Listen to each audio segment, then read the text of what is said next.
Hello students, this is the second part of the chapter Federalism and our today's first topic is how is federalism practiced. Constitutional provisions are necessary for the success of federalism but these are not sufficient. हमारे जो constitutional provisions होते हैं जो हमारे संविधान में जो प्रावधान बनाए जाते हैं वो किसी भी तरीके के फेडरलिज्म के सक्सेस के लिए बहुत ही ज़रूरी होते हैं लेकिन इतना ही काफ़ी नहीं है. If the federalism experiment has succeeded in India it is not merely because of the clearly laid out constitutional provision. अगर हमारे देश में फेडरलिज्म का जो एक्सपेरिमेंट किया गया अगर वो हमारे देश में सक्सेसफुल हुआ it is not merely because of the clearly laid our constitutional provision. मतलब जो संविधान में प्रावधान बनाए गए हैं सिर्फ उसी की वजह से ही हमारा फेडरलिज्म एक्सपेरिमेंट सक्सेसफुल नहीं हुआ है बल्कि the real success of federalism in India can be attributed to the nature of democratic politics in our country. लेकिन जो हमारे यहाँ जो सक्सेस फेडरलिज्म का हुआ है उसका एक कारण ये भी है कि हमारे यहाँ जो डेमोक्रेटिक पॉलिटिक्स है जो हमारे यहाँ जो डेमोक्रेसी है उसकी वजह से एक फेडरलिज्म जो एक्सपेरिमेंट हुआ वो सक्सेसफुल हुआ. This ensured that the spirit of federalism, respect for diversity and desire for living together, इस चीज़ का इंश्योरिटी रखी गई कि मतलब हमारे यहाँ कि फेडरलिज्म की जो स्पिरिट है वो बरकरार रहे. वो क्या है कि रिस्पेक्ट फॉर डाइवर्सिटी, कि जो डाइवर्सिटी है क्योंकि हमारे यहाँ देश में अलग अलग कल्चर है, लैंग्वेज है, विभिन्नता है, तो उसकी रिस्पेक्ट की जाए. And desire for living together, और एक साथ रहने की जो इच्छा है वो बरकरार रखे. Became a shared ideal in our country, तो ये हमारे यहाँ एक तरीके के आइडल्स बन गए और इसीलिए फेडरलिज्म हमारे यहाँ एक्सपेरिमेंट सक्सेसफुल हुआ. Let us look at some of the major ways in which this happened, और इसके कुछ एक्सपेरिमेंट कैसे हुए वो अब हम देखेंगे. लिंग्विस्टिक स्टेट्स, मतलब जो भाषा है उसके आधार पर राज्यों का बनना. Creation of linguistic state was the first and the major test of democratic politics in our country. हमारे यहाँ जो सबसे पहले जो एक एक्सपेरिमेंट किया गया, टेस्ट किया गया वो कंट्री के अंदर, वो ये किया गया कि कैसे लिंग्विस्टिक स्टेट्स बनाने हैं, भाषा के आधार पे राज्यों को बनाना है. If you look at the political map of India when it began its journey as a democracy in 1947 and that of 2006, you will be surprised with the extent of changes. अगर आप changes की बात करें students, तो अगर आप अपने India का मैप देखेंगे तो आज़ादी के समय और आज के समय बहुत सारे चेंजेस हो चुके हैं. बहुत सारे पुराने स्टेट्स जो हैं वो वैनिश्ड, गायब हो चुके हैं. बहुत सारे नए स्टेट्स जो हैं वो क्रिएट हो चुके हैं. कई नई तरीके के स्टेट्स आपके क्रिएट हो चुके हैं. जो एरियाज़ हैं, बाउंड्रीज़ हैं, अलग अलग राज्यों के नाम, सब बदलाव बहुत सारे आ चुके हैं. In 1947, the boundaries of several old states of India were changed in order to create the new states. 1947 1947 में बहुत सारे पुराने राज्यों की जो बाउंड्री है उनको चेंज किया गया ताकि नए तरीके के राज्यों को बनाया जा सके. This was done to ensure that people who spoke the same language live in the same state. ये सिर्फ इसलिए किया गया था ताकि जो एक ही भाषा में बात करने वाले लोग हैं वो एक राज्य में एक साथ रह सकें. Some states were created not on the basis of language but to recognise the difference between based on culture, ethnicity और जोग्राफी. हमारे यहाँ कुछ राज्य सिर्फ इस भाषा के आधार पे नहीं बने हैं. कुछ राज्य इसलिए भी बनाए गए हैं क्योंकि कुछ राज्य ऐसे हैं जहाँ का कल्चर बहुत अलग है, वहाँ की जोग्राफिकल एरिया बहुत अलग है, वहाँ की एथनिसिटी अलग है. जैसे कि हमारे यहाँ कुछ स्टेट्स हैं जैसे कि Nagaland, Uttarakhand, Jharkhand.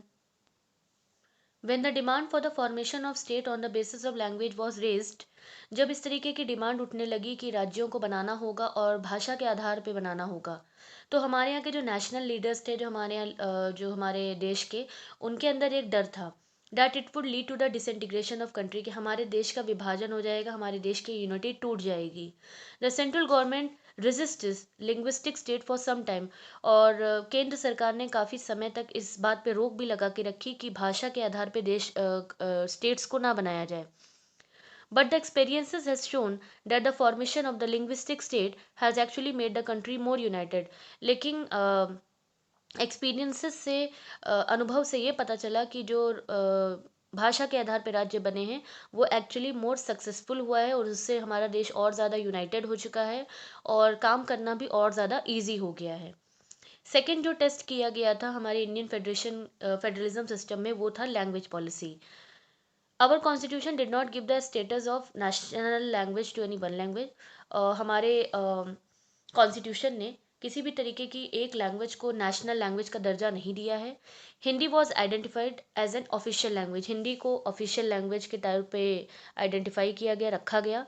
But Hindi is the mother tongue of only about 40% of Indian, लेकिन हमारे यहाँ सिर्फ 40% ऐसे इंडियंस हैं जिनकी मदर टंग मातृभाषा हिंदी है।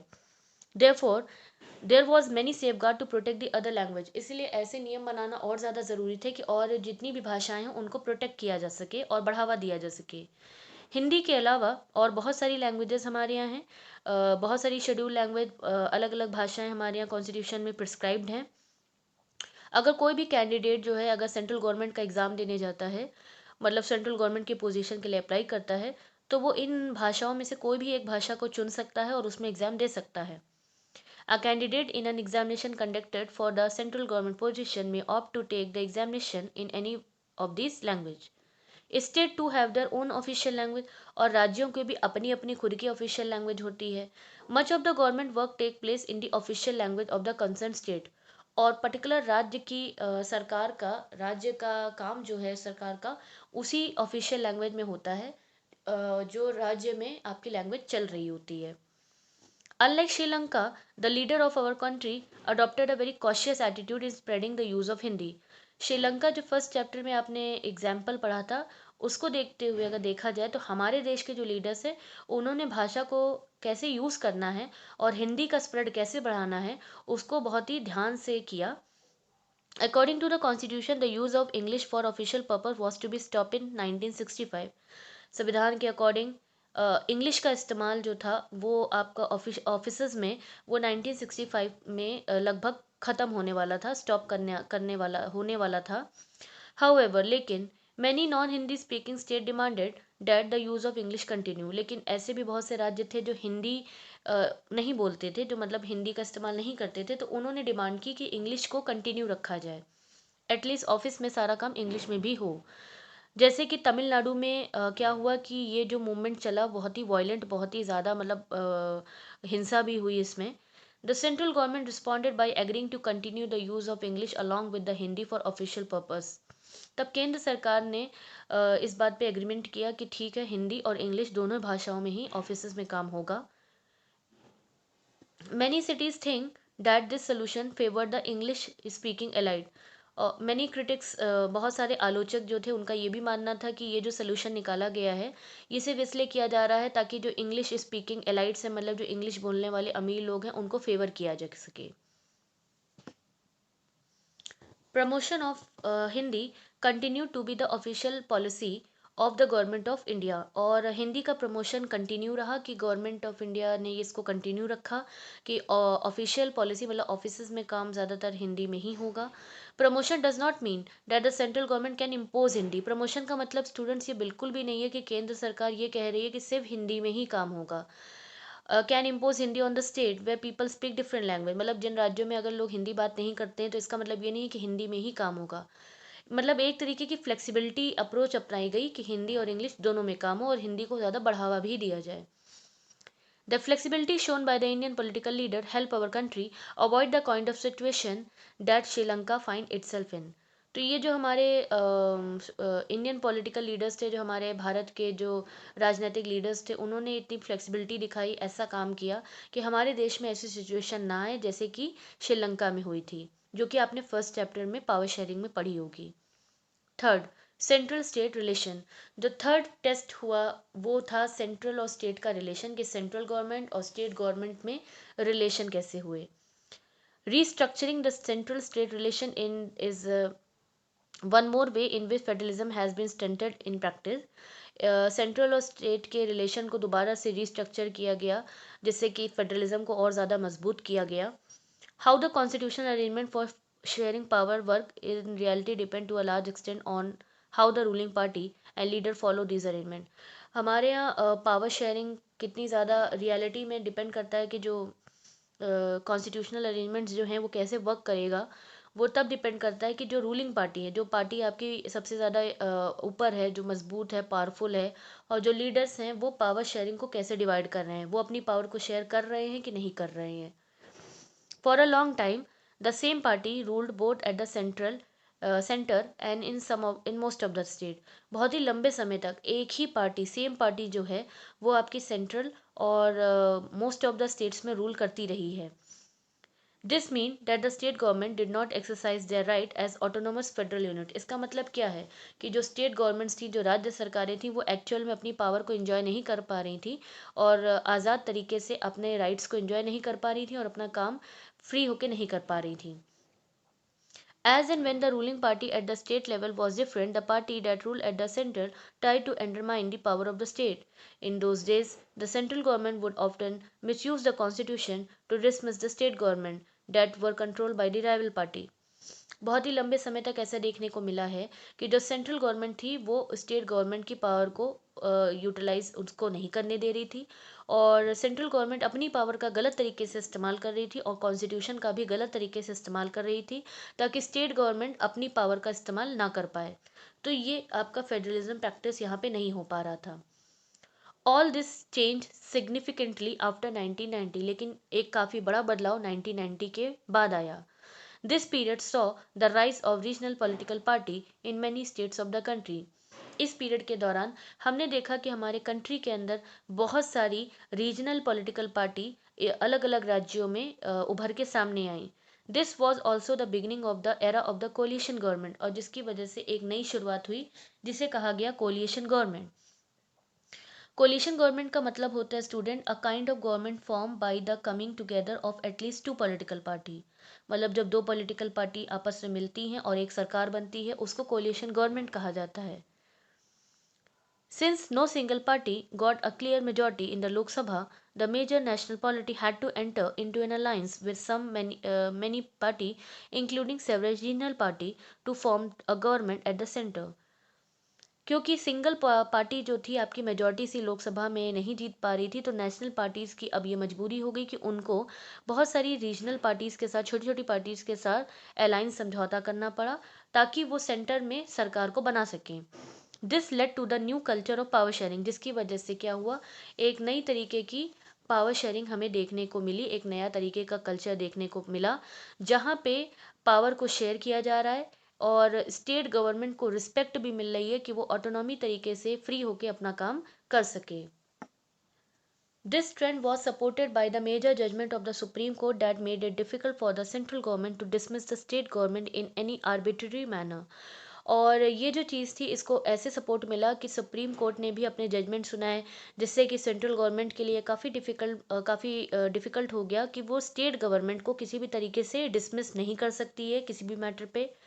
Thus, federal power sharing is more effective today than it was earlier year after the constitution came into force। तो अगर हम देखें तो जो फेडरल सिस्टम है हमारा पावर को शेयर करने का, वो आज बहुत ही ज़्यादा इफेक्टिव है अगर हम कंपेयर करें इसको उस टाइम के दौरान जब हमारा संविधान बनाया गया था। Our second topic is decentralization in India. When the power is taken away from the central and state government and given to the local government, it is called decentralization. Students, जब power को central और state government से लेकर local government को दिया जाता है तो उसे डिसेंट्रलाइजेशन कहा जाता है। The basic idea behind the decentralization is that there are large number of problems and issues which are best settled at the local level. Decentralisation को करने का कारण ज़रूरत क्यों पड़ गई, क्योंकि ऐसी बहुत सारी प्रॉब्लम्स हैं, ऐसी बहुत सारी दिक्कतें हैं, इश्यूज़ हैं जो कि आपकी लोकल लेवल पे ज़्यादा अच्छे से सॉल्व की जा सकती हैं। People have better knowledge of the problem in their localities. लोगों को अपनी लोकेलिटीज़ की प्रॉब्लम के बारे में ज़्यादा अच्छी जानकारी होती है।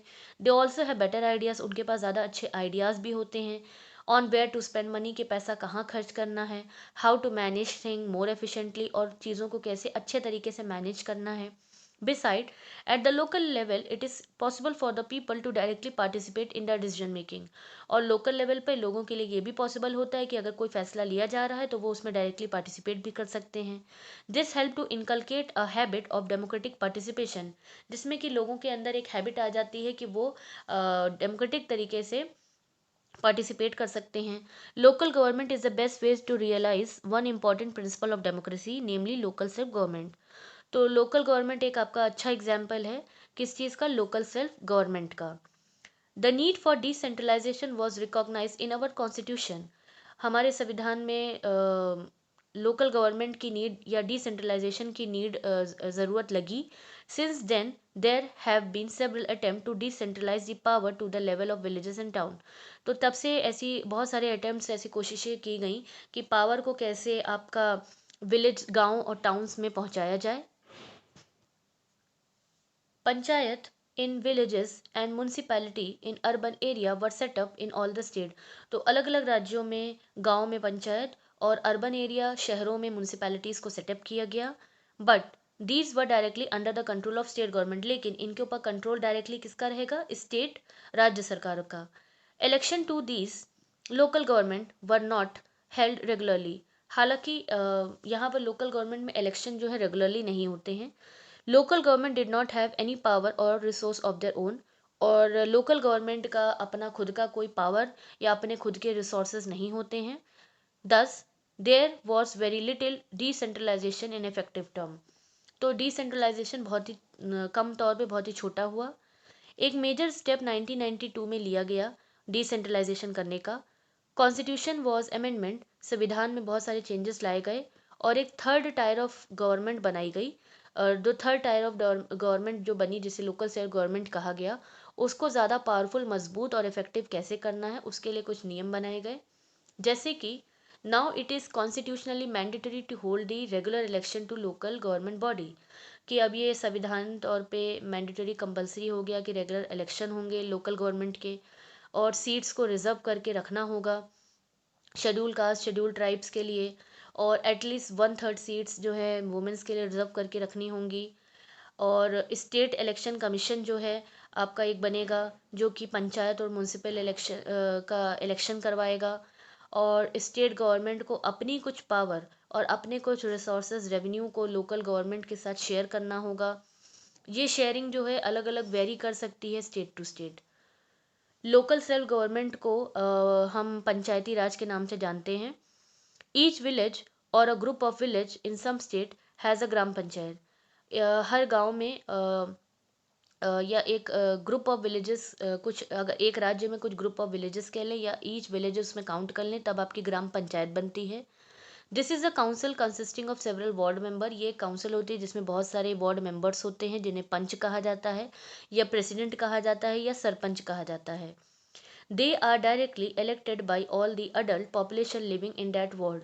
और इनका इलेक्शन डायरेक्टली किया जाता है उस गांव के, विलेजेस के जितने भी अडल्ट पॉपुलेशन होती है, जो आपके 18 साल के ऊपर के लोग होते हैं, वो वहाँ के पंच को, प्रेसिडेंट को इलेक्ट करते हैं। It is the decision making body for the entire village. और ये जो होती है पूरे गांव के लिए डिसीजन लेने वाली बॉडी होती है। The panchayat work under the overall supervision of gram sabha. और जो पंचायत होती है वो ग्राम सभा के सुपरविजन में काम करती है। All the voter in the village are its member. और जितने भी विलेज के, गांव के जो वोटर्स होते हैं, वोट देने वाले होते हैं, वो इसके मेंबर होते हैं। It has to meet at least twice और thrice in a year to approve the annual budget of the gram panchayat and to review the performance of the gram panchayat. तो ग्राम पंचायत का बजट हो गया सालाना, और ग्राम पंचायत कैसे काम करती है इसके लिए मीटिंग होती है, और साल में 2 से 3 बार इनको मिलना होता है इस चीज़ के लिए। The local government structure goes right up to the district level. Local government का जो स्ट्रक्चर होता है वो डिस्ट्रिक्ट लेवल, जिले लेवल तक जाता है। जब कुछ ग्राम पंचायत आपस में मिलती हैं, तब आपकी एक पंचायत समिति, ब्लॉक या मंडल बनता है। The member of this representative body are elected by all the panchayat member in that area। और जो आपकी मंडल होती है, इसके जो मेंबर्स होते हैं, ये जो आपकी बॉडी होती है, इसको इलेक्ट कौन करता है? पंचायत के जो मेंबर्स होते हैं उस एरिया के, वो लोग इलेक्ट करते हैं। ऑल दी पंचायत समिति और मंडल इन अ डिस्ट्रिक्ट। और जब आपकी बहुत सारी पंचायत समिति और मंडल इकट्ठा होती हैं एक डिस्ट्रिक्ट में, तो बहुत सारी पंचायत समिति या मंडल आपके इकट्ठा होते हैं, तो आपकी क्या बनता है? जिला परिषद बनती है या डिस्ट्रिक्ट बनता है। मोस्ट मेंबर ऑफ द जिला परिषद आर इलेक्टेड। और ज़्यादातर जिला परिषद के जो मेंबर्स होते हैं उनको इलेक्ट किया जाता है। Member of Lok Sabha and MLA, member of Lok Sabha और MLA, member of legislative assembly of that district and some other official of other district level body are also its member। तो जिला परिषद के मेंबर कौन कौन होते हैं? लोकसभा के मेंबर, एमएलए, उस डिस्ट्रिक्ट के जो एमएलए हो गए वो, और अलग अलग आपके डिस्ट्रिक्ट के कुछ ऑफिशियल्स भी हो सकते हैं। जिला परिषद chairperson is the political head of the जिला परिषद। जिला परिषद का जो पॉलिटिकल हेड होता है उसे चेयरपर्सन कहा जाता है। सिमिलरली इसी तरीके से local government body exist for urban areas, और इसी तरीके से अर्बन एरियाज जो शहरी क्षेत्र होते हैं उनके लिए भी लोकल गवर्नमेंट होती है। Municipalities are set up in town, तो जो टाउन्स होते हैं, जो कस्बे होते हैं, उनके लिए म्यूनसिपैलिटीज़ सेटअप की जाती हैं। और जो बड़ी बड़ी सिटीज़ होती हैं उनमें आपकी म्यूनसिपल कॉरपोरेशन होती है। म्यूनसिपैलिटी और both the municipalities and municipal corporations are controlled by the elected body consisting of the people representative. तो म्यूनसिपैलिटी और आपकी जो म्यूनसिपल कॉरपोरेशन होती है उसको कंट्रोल करने के लिए एक इलेक्टेड बॉडी बनाई जाती है। Municipal chairperson is the political head of the municipality, और म्यूनसिपैलिटी का जो पॉलिटिकल हेड होता है उसको म्यूनसिपल चेयरपर्सन कहा जाता है। In a municipal corporation such an officer is called a mayor, और जो म्यूनसिपल कॉरपोरेशन होती है जो कि आपकी अर्बन जो बड़े शहरों के लिए होती है उसके ऑफिसर को मेयर के नाम से जाना जाता है। The chapter is over students, thank you.